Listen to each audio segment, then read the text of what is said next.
que la ofrenda, ustedes saben que la ofrenda habla, pero eso no lo dice un pastor, lo dice la Biblia.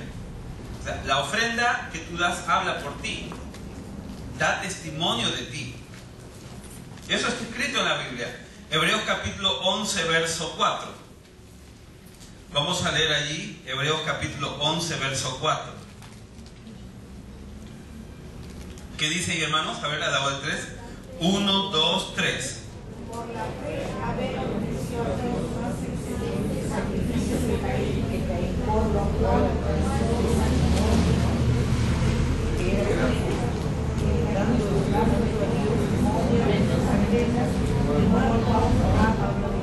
habla por ella. ¿Quién habla por ella?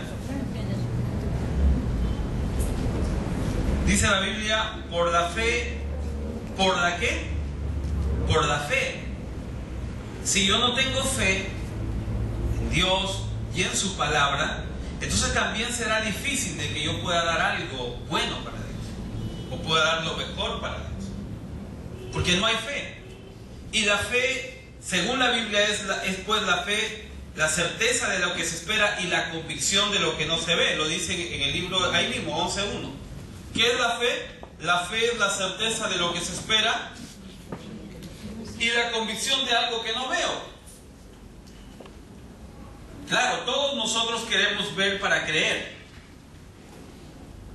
¿no es cierto? Todos nosotros le pedimos a Dios que nos haga el milagro, y en cuanto nos haga el milagro, entonces yo voy a dar. Pero la Biblia dice que la fe es la certeza de algo que espero, de algo que no veo, de algo que todavía no veo, de algo que todavía no toco, de algo que todavía no palpan mis manos. Pero esa es la fe. Nosotros hemos creído por la fe que Jesús nos ha salvado. Creemos que Jesús murió en la cruz, claro, y creemos que al morir en la cruz Él compró nuestra vida, y cuando venimos a los pies del Señor arrepentidos de nuestros pecados, creemos que somos salvos. Pero ¿quién nos garantiza que somos salvos? ¿Quién nos garantiza? ¿Acaso Dios firmó un documento diciendo, sabes, o Dios le dijo, ¿sabe qué? De allá escuchamos una voz del cielo que nos dijo, ¿tú eres salvo? No, lo hemos creído por la fe, porque lo dice su palabra. ¿Me están entendiendo? Creemos en la salvación por la fe. Ahora, la Biblia dice, ¿por qué? Porque la fe es la certeza de algo que esperamos, de algo que no vemos.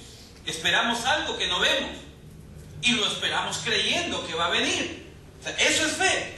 Ahora, la Biblia dice entonces que por la fe Abel ofreció a Dios más excelente sacrificio. El sacrificio es una ofrenda. Era una ofrenda y sigue siendo hasta ahora una ofrenda.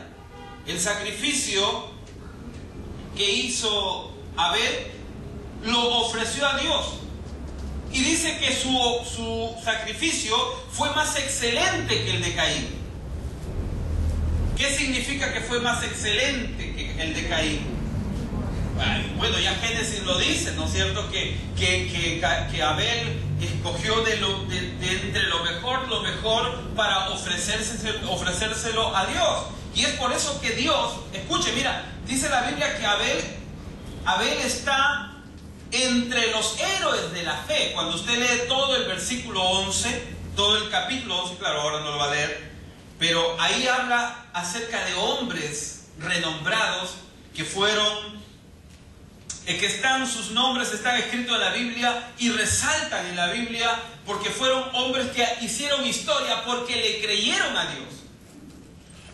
Y la Biblia dice, el verso 6, lean el verso 6. ¿Qué dice el verso 6? 1, 2, 3. Nada más. Sin fe es que alguien que no cree a Dios, a su palabra, dice no agrada a Dios. Ahora, en la fe no hay lógica.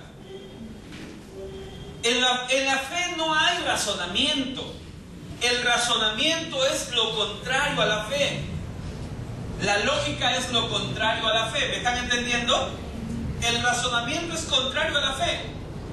¿Por qué el razonamiento es contrario a la fe?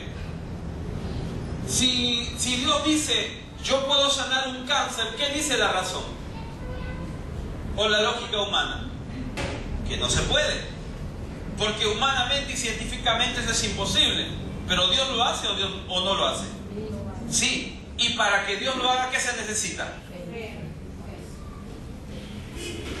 Pero si yo trato de razonar y yo razono y trato de encontrarle un porqué, trato de encontrarle una razón, entonces definitivamente eso significa no creer en Dios, no creerle a Dios. Porque si yo le digo, pero ¿cómo? Pero no puede ser, pero... entonces, ¿qué quiere decir? Que yo entonces estoy en el lado natural y no le estoy creyendo a Dios. Entonces yo creo, yo he visto milagros y yo creo que todos nosotros hemos visto milagros. Yo creo que uno de los milagros que podemos ver es nuestra propia vida, cómo Dios ha cambiado, cómo cambió la vida del hermano. Bueno, si otros no cambiaron fue porque ellos no creyeron en el Señor. Si alguien no fue sano fue porque no creyó en el Señor. Pero yo que creo a Dios, yo he visto el milagro en la vida de mi esposa, en la vida de mis hijas, he visto en otras personas, he visto milagros frente. Entonces todo eso lo he visto por fe. Hemos tenido que creerle a Dios. He visto milagros de provisión, he visto milagros de bendición por Dios. Pero si yo razono, si yo le trato de encontrar una lógica a lo que Dios hace o a lo que Dios promete, entonces voy a acabar confundido. No voy a agradar a Dios. Simplemente no voy a agradar a Dios, porque la Biblia dice que sin fe es imposible que agrademos a Dios. Porque el no creerle a Dios es decirle, tú eres mentiroso. Porque si Dios te dice, yo puedo bendecirte, yo puedo sanarte, y yo con mi mente razono, estoy como que tapando la promesa de Dios para mi vida. No lo estoy creyendo. Estoy poniendo en tela de juicio el poder y la autoridad que Él tiene para hacer las cosas. Por eso es que la Biblia dice, sin fe es imposible que agrademos a Dios. ¿Quieres tú agradar a Dios? Créele. La fe, mire, solamente tiene dos pequeñas letras, la F y la E. Algo tan sencillo. Por eso Jesús en algún momento dijo que necesitamos tener la fe del grano de una mostaza, simplemente. Y diríamos a este monte, pásate al mar, y de cierto os obedecería, dijo Jesús. Por eso dice, sin fe es imposible que agrademos a Dios. ¿Y qué es la fe? La fe es la certeza de algo que espero y la convicción de algo que no veo. Eso es ilógico. Claro, no veo el milagro, no veo la bendición, pero lo creo. Tengo la convicción que eso va a suceder. Y si yo lo creo, eso vendrá. Entonces, cuando Abel ofrece a Dios excelente sacrificio, pregunta, ¿Abel había visto a Dios? No, porque la Biblia dice que a Dios nadie le vio jamás. ¡Nadie! Abel sabía por el testimonio de su papá que Dios hablaba, porque Abel es hijo de Adán, pero Abel sabía por el testimonio de su padre, Adán y Eva, que un día Dios hablaba con ellos. Pero eso era todo lo que Abel sabía. Después Abel nunca había visto a Dios tal vez con sus ojos humanos, pero él creyó en la existencia y creyó que en ese Dios el cual creyeron sus padres. Y la Biblia dice que Abel ofreció por la fe. Escuchen con atención. La Biblia dice que la esperanza que se ve no es esperanza. Si yo veo para creer, eso ya no es fe. Si yo veo para creer, eso ya no se llama fe. Porque la Biblia dice que la esperanza que se ve no es esperanza. Por eso es que la Biblia dice por la fe Abel. ¿Qué quiere decir por la fe Abel? Porque Abel nunca vio a Dios, pero sí creyó en Él. Y su fe lo llevó a presentar un sacrificio, la mejor ofrenda de lo que él creyó que Dios le había provisto. De allí, de esa bendición que él entendió y reconoció que venía de parte de Dios, con esa misma provisión él se paró para ofrendar a Dios. Y por eso la Biblia dice que Abel se ganó un renombre entre los hombres de la fe. Porque le creyó a Dios a pesar de no verlo.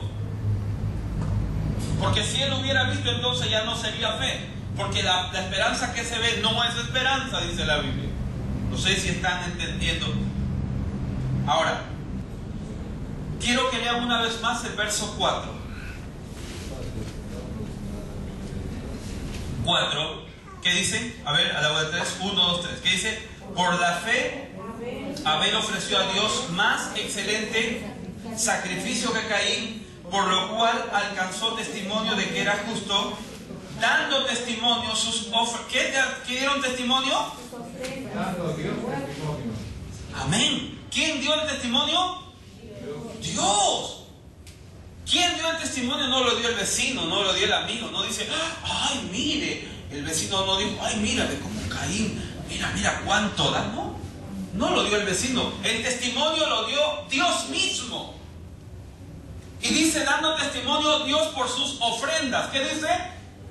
Por sus ofrendas. No dice por su ofrenda, sino por sus ofrendas. ¿Qué quiere decir? Que Abel lo hacía siempre. ¿Me están entendiendo? Lo hacía siempre. Es sencillo de entender. Ahora dice la palabra, dando Dios testimonios de sus ofrendas, y aún a pesar de que Abel se había muerto, Dios, sus ofrendas todavía hablan por él. Hasta ahora sus ofrendas hablan de él. Cuando hablamos de Caín, ¿tú te gustaría ponerle a tu hijo de nombre Caín? ¿Le gustaría ponerle a tu hijo Judas? Es un hombre que no tuvo un buen testimonio y de fe, exactamente. Y más que eso todavía, como que su nombre nos inspira a un hombre duro, un hombre mezquino, ¿cierto? Y es como si yo digo, no le pondría nombre a mi hijo ni loco Judas, porque sé que hay detrás de ese nombre, ¿no es cierto? Aunque hay algunos que por ahí se llaman. Ahora, bien. Entonces, dice, y dice la palabra que la ofrenda que dio, pues entonces, Abel, muerto aún, su ofrenda habla de él. Habla de él. O sea, no solamente Dios habla de él, sino que la ofrenda, lo que dio él, habla de él. ¿Por qué? Porque lo que él dio testificaba del corazón de él, de su forma de ser de él delante de Dios. Y cuando nosotros damos, pasa lo mismo. Cuando nosotros ofrendamos, pasa lo mismo. A veces nosotros pensamos que Dios no considera nuestras ofrendas. Claro que las considera, por eso Dios las está hablando y las está diciendo. Por eso el nombre de Abel está acá, grabado en este libro, porque Dios quiso poner a Abel para darnos a entender que las ofrendas son tan importantes y hablan de nosotros delante de Dios. Lo que damos habla de nosotros delante de Dios. Amén. Entonces vamos a recoger las ofrendas en esta noche, hermano.